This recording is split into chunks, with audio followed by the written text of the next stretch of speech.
CBSE. So without any further ado, let's get into the chapter. So over here, first we have to discuss about these two terms, health and disease. So let's learn what is health and disease. So, you know, in the ancient times, the health was supposed to be termed or related to the balance in the humus, humus or body fluids. So what was that? Balance in the humus. Later it was found out that mind, that is a psychological factor, influences our endocrine system plus what? Also our neural system. We know the neural and endocrine system together function as the control and coordination unit. Okay? So, the mind influences the endocrine and the neural system. These two, which controls our body, controls our immunity. It influences our immunity. What is immunity? Immunity decides our health. Okay. To talk about diseases, there are various factors that causes diseases or that causes poor health. Let's see what are the factors. So, we have to learn about three factors. So, the first factor we have to learn is our genetics. You can be born with diseases. Yeah, there are genetically born diseases. So, first kind is genetic disorders. Okay. The second one is you can get infections. So it is infectious disorders. Second one, infectious disorders.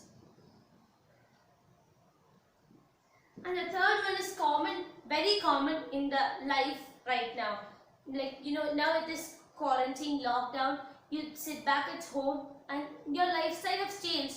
Movements have reduced, everything. So lifestyle diseases. What are the disorders that is caused due to the way you live? So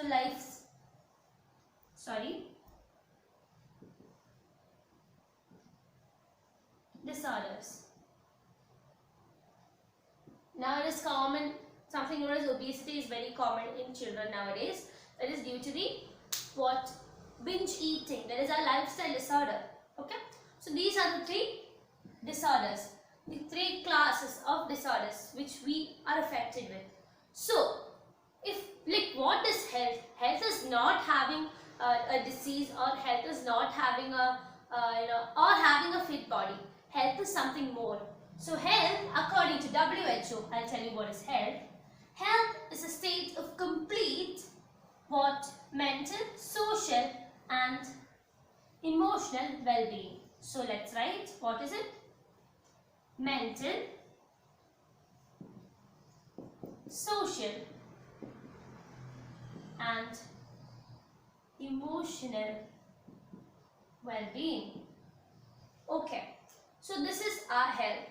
To decide for health, or to stay healthy, we have to do something.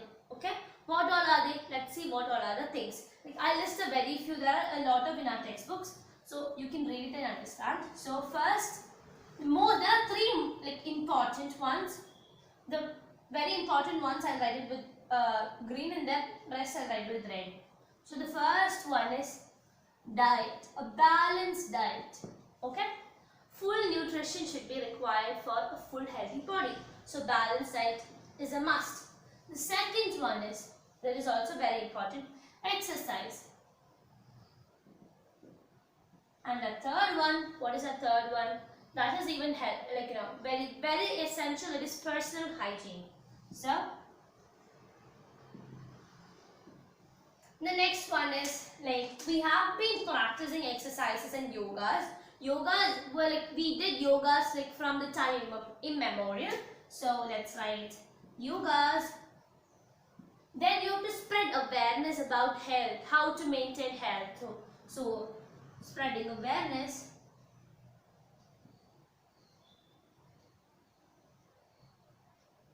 Then what all can we do for being healthy? You have to, have proper disposal of waste, proper waste management or waste disposal.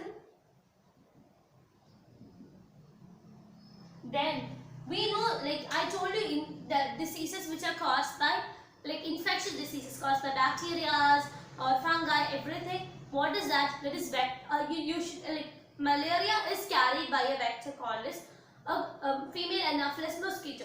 So if you allow the vector to reproduce, then what would happen? These organisms or these vectors would go and they would spread this disease. So controlling the vector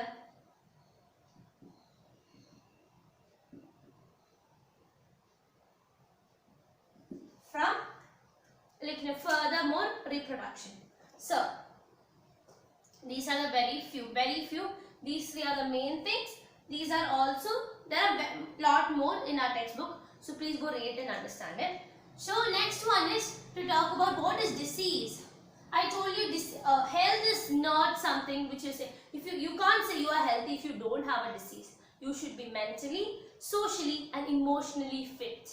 So what do you mean by mental health? You should be mentally strong. You should not be, depressed or something like that. Socially, you should have like good bonds with the society, with the people around you. You have to have like close mingling with people. That is our social. Emotional, you have to have a at least an average emotional quotient. So if you have all that, only you can say you are a healthy person. So like now let me tell you, if you are like, let's discuss disease and then I'll tell you this.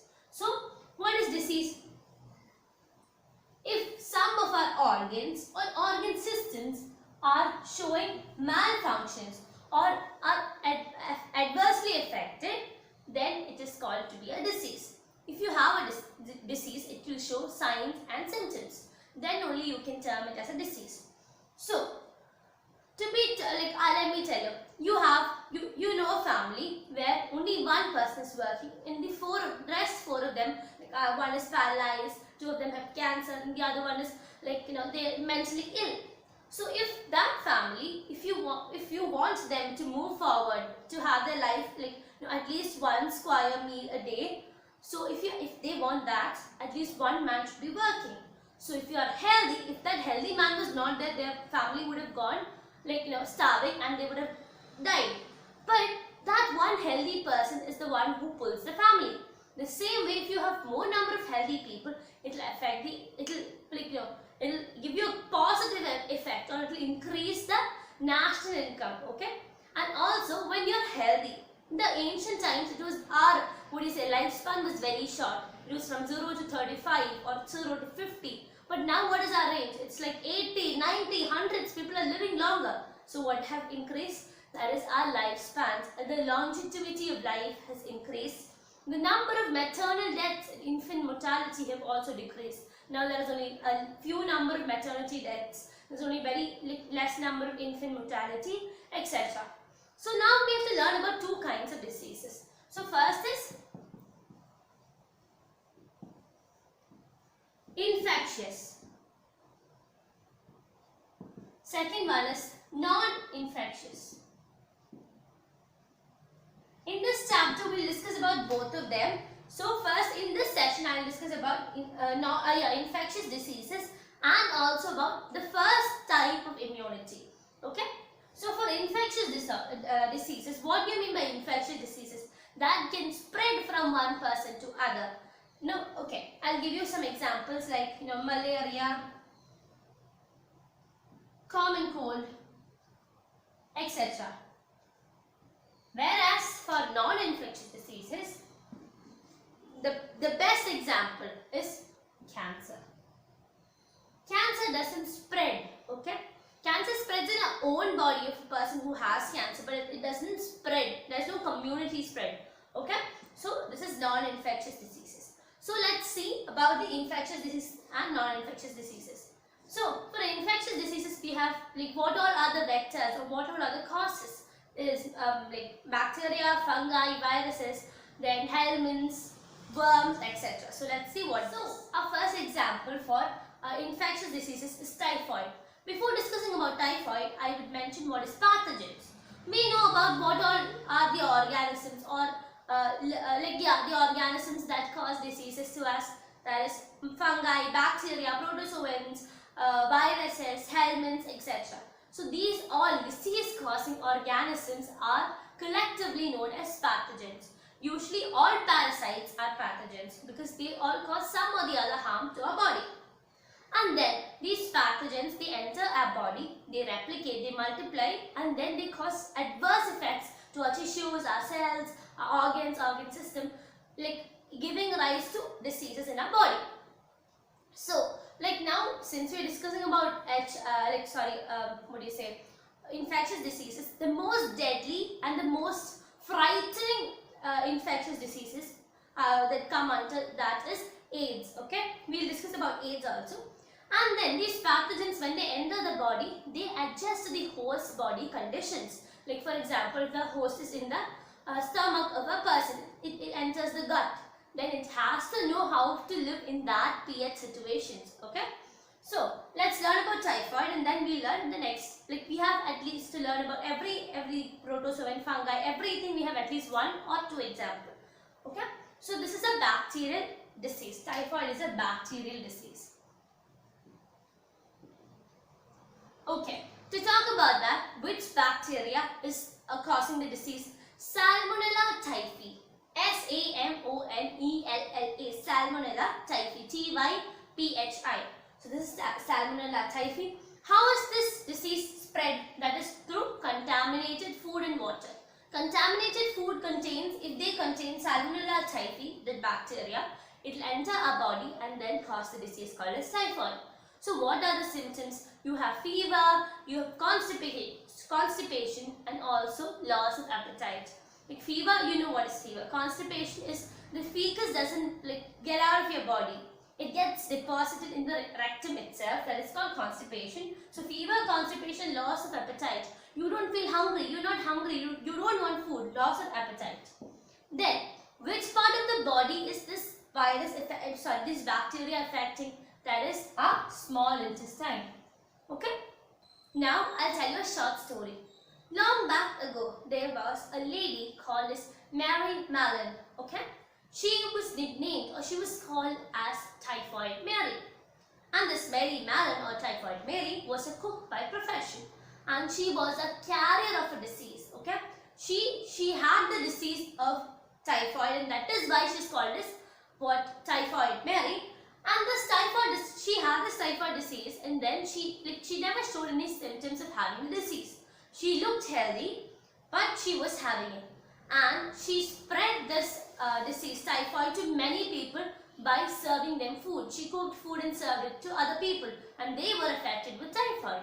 So that is why it is known as, the lady was called as Typhoid Mary. So to diagnose or to understand or to identify the disease of typhoid, we use Widal test. V-I-D-A-L. Widal tests. Okay? That is all to talk about typhoid. Now let's see about pneumonia. So pneumonia is a disease. It's a bacterial disease. The two bacteria are Streptococcus pneumoniae, that is Streptococcus pneumoniae, and Haemophilus influenzae. These are the two two bacteria that cause pneumonia. And how is pneumonia spread?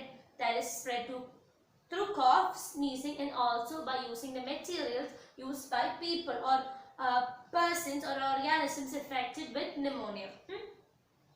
Usually we say about only humans because it's human health and disease. Okay, and then we discuss about this. And then what are the symptoms? The symptoms are, we have fever, chill, cough, headache, and the normal it's very common. It appears to be very common to the people, like the common fever, etc. But there's a significant point that the lip and nails would turn to grayish blue color. Okay, it will turn pale. And also pneumonia is a disease that is that causes bad ill effects to our alveoli of the lungs. So that is to talk about pneumonia. So next we'll learn about malaria. Now we're discussing about malaria. Malaria is a protozoan disease, and the 3 protozoans which are involved in this spreading of the disease is Plasmodium vivax, Plasmodium malaria, Plasmodium falciparum. Okay, so these are the three vectors, or these are the three protozoans that spread the disease. So the next point is, who is the vector, or how is the disease spread? The disease is spread by the biting of what? Female Anopheles mosquitoes. They are the carrier of malaria. Okay, of these they might have the three of the protozoans in them, and so they go and bite the other person. And I'll tell you how the life cycle of this plasmodium gets completed. We have to learn that in this chapter, so I'll discuss about that. And then next is, what are the symptoms? You have chill, fever, and that. What do you mean by chill? Chill is shivering. Okay, you feel a shiver inside your body. You have fever, which recurs in 3 to 4 days. What do you mean by recur? It repeats in 3 to 4 days. And then, okay, to talk about malignant malaria. Malignant malaria is caused by Plasmodium falciparum. So that is the deadliest. You know, that is not good. You can even, it's fatal. It can cause death also. So malignant malaria causes death. So now let's see about the life cycle of Plasmodium. So now we'll discuss about the life cycle of Plasmodium. So the life cycle looks like this. So for the completion of the life cycle of Plasmodium, there should be two hosts. There is human and mosquito. Okay, the mosquito is usually the female Anopheles mosquito. To talk about it, first Plasmodium enters the human body as sporocytes. That is the infectious form, and that is through the bite of female Anopheles mosquitoes. And then what they happen? They would initially attack our red blood cells and liver cells, and then they will multiply. And these RBCs will rupture at a point, and it will produce what? Hemazoe, okay, which is responsible for the chill and fever. We discussed that chill and fever are the symptoms. So chill and fever is caused due to the production of hemazoe. And these female Anopheles mosquitoes, when they bite the affected person, like if these mosquitoes are not a vector now, they don't have the virus in them, and they come and bite a person who is affected with this disease, would carry the sporocytes. And then what happens is, they would multiply in the body of the mosquito. Usually that is in their salivary glands, the glands of what? Mosquitoes, not in human. And then when these mosquitoes bite our spar, we are affected with the disease. Again, this is how the life of Plasmodium is completed. Okay. So now we'll discuss about common cold. We all have encountered cold. So what is this common cold? It's a disease. It's a viral disease caused by a group of virus known as rhinovirus. So you don't have any antiviral medicines for this, because it's a group of virus. You can't say which virus has caused this particular form of common cold, because it's not a different form. All of these cause common cold only. So how is it spread? It is spread through cough, sneezing, and also by sharing materials used by people who are affected by common cold. And then what are the symptoms? Nasal congestion, or what? Nasal discharge. What do you mean by nasal congestion? That is, your nose is blocked. You say you have a nose block. That is nasal congestion. And what is nasal discharge? That is, you have a running nose. So that is nasal discharge. And then sore throat. You have a sore throat, headache. Everything is a form, or it is a symptoms shown by people who are having common cold. And where is this rhinovirus affected? It is affected in our nose and our respiratory tract and respiratory passages. Okay. So this is to talk about common cold. So now we'll discuss about one more protozoan disease. Let's see what is it. So now we'll discuss about amoebiasis. So amoebiasis also is a protozoan disease. That's a second example for a protozoan disease. So that is caused by Entamoeba histolica. Okay. And how is it spread? It is spread through contaminated food and water. So if this food and water contains Entamoeba histolica, then you will be affected by amoebiasis. And then what is the symptoms? You have abdominal pain, cramp, and then your stool would be with mucus and blood clots. Stool is the human excreta or the fecus. Okay. So next is the vector. What is the vector? The vector is housefly. Okay. That is to talk about amoebiasis. So now let's learn about elephantiasis. We have learned about elephantiasis in our smaller classes. So let's see what is elephantiasis. Filariasis or elephantiasis. Filariasis is a disease caused by filarial worms. There are two worms, that is Wuchereria branchofti and Wuchereria malayi. Okay, these are the two worms. Okay, to talk about filariasis, why is it called as elephantiasis? Because the legs or the limbs of the lower limbs of the people or people affected with filariasis would be huge. They say it is very huge, so that is why it is called as elephantiasis. And which is the vector? The female Cungus mosquito. Okay, so female Cungus mosquito is the vector. And then what are the symptoms? The swelling of the lower lymph. So what? Lymph vessels in the lower body only. Okay, not in the upper body, only in the lower limbs. And then the deformities in the genital organs. Okay, these are the symptoms. So now we'll discuss about ascariasis. So ascariasis. Ascariasis is caused by Ascaris. Okay, that is a helminth. That's a worm. Okay, this is a worm disease. Okay, ringworm. You have heard of worm diseases, no? So this is a worm disease, and then it is spread through contaminated water, food, etc. Usually through fruits and vegetables also. You have seen worms inside these fruits and vegetables. That can even cause ascariasis in your body. Okay, then what are the symptoms? Internal bleeding, muscular pain, and there is blockage of intestinal passage. Okay, so these are the symptoms. And then what is the what happens when the excreta of the human or when the stool is being given out? There would be the eggs of this ascaris inside it. So that will contaminate what the soil, etc. So that is the talk about ascaris. Now we have the last disease, the last topic that we are discussing in this chapter, that is about the ringworm. So let's see what is that. Ringworm, it is a fungal disease caused by a group of fungi that is known as Microsporum, Trichophyton or Epidermophyton. These are the three classes of fungi that causes this ringworm disease. Okay, so it is, how is it spread or what is the vector? It is from soil or using the comb or clothes of people who are affected by ringworm. Okay, and then what is the symptoms? The dry scaly skin and the dry scaly nails, etc. are the, what do you say, the symptoms, or they are the, what do you say, signs of ringworm disease. So this is all about the disease. Now let's see how to control this infectious diseases. So measures to prevent infectious diseases from spreading. That is I told you there are some methods or there are some tips for better health. Like some of them are common. First one is maintain personal hygiene.